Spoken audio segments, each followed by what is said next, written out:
எல்லோரும் நல்லா இருக்கீங்களா? இன்றைக்கான பதிவு பார்த்திங்கன்னா பயத்தை பற்றி. பயத்தை வெல்ல விரும்பினால் வீட்டில் உட்கார்ந்து அதை பற்றி சிந்தித்து கொண்டே இருந்தால் போதாது, வெளியே வந்து செயலில் இறங்க வேண்டும். உண்மை அதுதாங்க. நம்ம பயங்கிறத மனசுலேருந்து தூக்கி போட்டுறணும். நம்ம ஒரு முயற்சி எடுக்கணும், ஒரு இதில் போய் நம்ம வெற்றி அடையணும் அப்படின்னு நினைக்கும்போது அது யாருக்கோ தவறாக நடந்திருக்கும். அதே மாதிரி நமக்கும் ஆயிருமோன்னு சொல்லி ஒரு பயத்தில் நம்ம அந்த முயற்சியை எடுக்காமே விட்டுறக்கூடாது. அதில் நம்ம துணிஞ்சு இறங்கி முயற்சி பண்ணி நமக்கு அதில் ஈஸியாக வெற்றி கிடைக்கும்.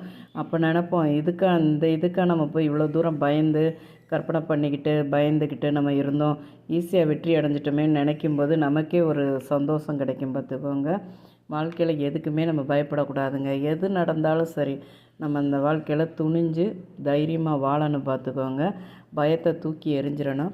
அப்போ தாங்க வாழ்க்கையில் வெற்றி அடைய முடியும். இந்த பதிவு பிடிச்சிருந்தா பாரதி வீட்டு சமையலுக்கு ஆதரவு கொடுங்க.